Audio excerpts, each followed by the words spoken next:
بسم اللہ الرحمن الرحیم۔ السلام علیکم۔ رب انی لما انزلت الی من خیر فقیر۔ جب ہم اس حقیقت کو پہچان جاتے ہیں نا، ہمارا رب ہمیں ہماری خواہشات سے بہت زیادہ بہترین عطا فرماتا ہے، تو پھر ہم اپنا سارا بھروسہ رب پر رکھتے ہیں۔ ہم یقین رکھتے ہیں کہ جو رب کا فیصلہ ہے وہ ہماری سوچ سے بہتر اور بہترین ہے۔ پھر اس یقین کے ساتھ ہم دعائیں مانگتے ہیں، اپنی خواہشات بھی رب کو سناتے ہیں جو سب سے زیادہ دلوں کو جاننے والا ہے۔ اور پھر ایک وقت ایسا بھی آتا ہے کہ ہم دعا کرتے ہوئے یہ عرض کرتے ہیں کہ اے میرے پروردگار، میں اس بھلائی کا جو تو میری طرف اتارے محتاج ہوں۔ اس کا مطلب ہے جو تو عطا فرما دے وہی میرے لیے خیر ہے، اور رب وہ اور وہاں سے عطا فرماتا ہے جس کا بندہ گمان بھی نہیں کرتا۔ رب بہت پیارا ہے، بہت ہی مہربان۔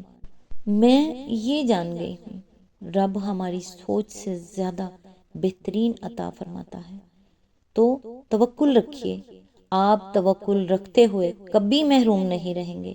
اللہ تعالیٰ سے دعا ہے، اے اللہ، اے میرے رب، ہمیں بھی ان خوش نصیبوں میں شامل فرما جن کی توبہ تو قبول کرتا ہے، جن کے گناہوں کو تو اپنے فضل و کرم اور رحمت سے نیکیوں میں تبدیل کرتا ہے۔ یا اللہ، ہمارے پاس عمل کوئی نہیں ہے، ہمیں صرف تیری رحمت کا آسرا ہے۔ یا اللہ، ہمیں اپنی رحمت میں ڈھانپ لے۔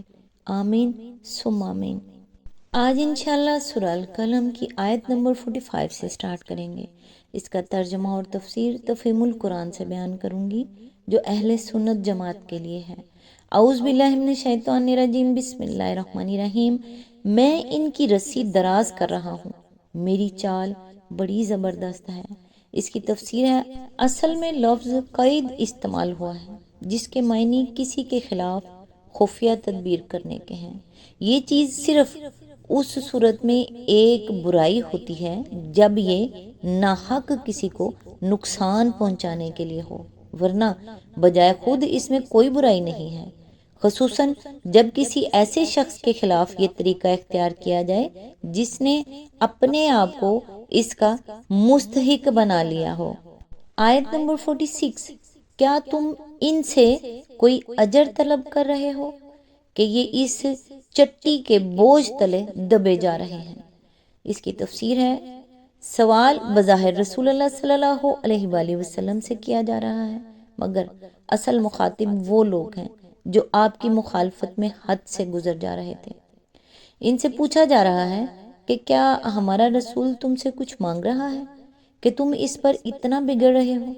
تم خود جانتے ہو کہ وہ ایک بے غرض آدمی ہے اور جو کچھ تمہارے سامنے پیش کر رہا ہے صرف اس لیے کر رہا ہے کہ اس کے نزدیک اسی میں تمہاری بھلائی ہے۔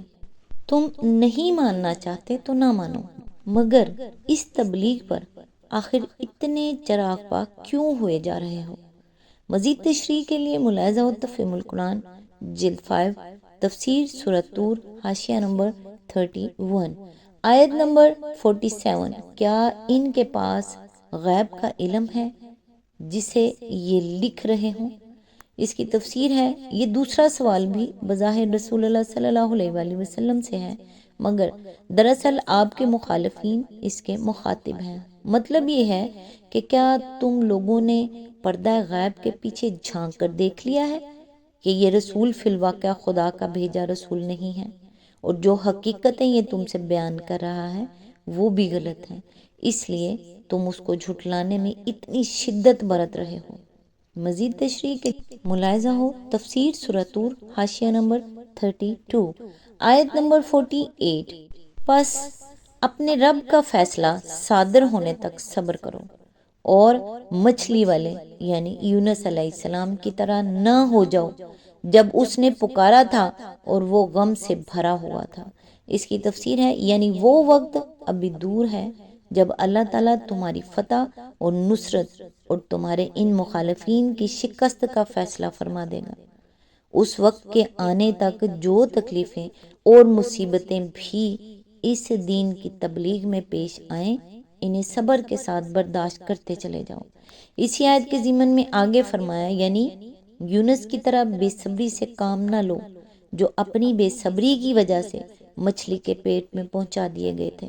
رسول اللہ صلی اللہ علیہ وآلہ وسلم کو اللہ کا فیصلہ آنے تک صبر کی تلقین کرنے کے بعد فوراً ہی یہ فرمانا کہ یونس کی طرح نہ ہو جاؤ خود بخود اس بات پر دلالت کرتا ہے کہ انہوں نے اللہ کا فیصلہ آنے سے پہلے بے صبری سے کوئی کام کیا تھا جس کی بنا پر وہ عذاب کے مستحق ہو گئے تھے۔ تشریح کے لیے ملاحظہ ہو تو فہم القرآن جلد 2 سورہ یونس آیت نمبر 98 حاشیہ نمبر 99، جلد 3 سورہ الانبیاء آیت نمبر 87-88 حواشی 82 to 85، جلد 4 سورہ صفات آیت نمبر 139 to 149 حواشی نمبر 78 to 85۔ اسی آیت کے ضمن میں آگے فرمایا سورۃ انبیاء میں اس کی تفصیل یہ بیان کی گئی ہے کہ مچھلی کے پیٹ اور سمندر کی تاریکیوں میں حضرت یونس علیہ السلام نے پکارا تھا لا الہ الا انت سبحانک انی کنت من الظالمین، کوئی خدا نہیں تیری پاک ذات کے سوا، میں واقعی خطاوار ہوں۔ اس پر اللہ تعالیٰ نے ان کی فریاد سن لی اور ان کو غم سے نجات دی۔ آیت نمبر 87 to 88۔ آیت نمبر 49، اگر اس کے رب کی مہربانی اس کے شامل حال نہ ہو جاتی تو وہ مذموم ہو کر چٹیل میدان میں پھینک دیا جاتا۔ اس کی تفسیر ہے اس آیت کو سورہ صفات کی آیت نمبر 142 اور 146 کے ساتھ ملا کر دیکھا جائے تو معلوم ہوتا ہے کہ جس وقت حضرت یونس علیہ السلام مچھلی کے پیٹ میں ڈالے گئے تھے اس وقت تو وہ ملامت میں مبتلا تھے، لیکن جب انہوں نے اللہ کی تسبیح کی اور اپنے قصور کا اعتراف کر لیا تو اگرچہ وہ مچھلی کے پیٹ سے نکال کر بڑی سقیم حالت میں ایک چٹیل زمین پر پھینکے گئے مگر وہ اس وقت مذمت میں مبتلا نہ تھے، بلکہ اللہ تعالیٰ نے اپنی رحمت سے اس جگہ ایک بیلدار درخت اگا دیا تاکہ اس کے پتے ان پر سایہ بھی کریں اور وہ اس کے پھل سے بھوک اور تشنگی بھی دور کر سکیں۔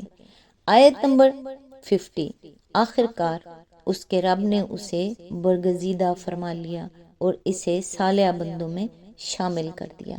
آیت نمبر 51، جب یہ کافر لوگ کلام نصیحت یعنی قرآن سنتے ہیں تو تمہیں ایسی نظروں سے دیکھتے ہیں کہ گویا تمہارے قدم اکھاڑ دیں گے اور کہتے ہیں کہ یہ ضرور دیوانہ ہے۔ اس کی تفسیر ہے یہ ایسا ہی ہے جیسے ہم اردو میں کہتے ہیں کہ فلاں شخص نے اسے ایسی نظروں سے دیکھا جیسے اس کو کھا جائے گا۔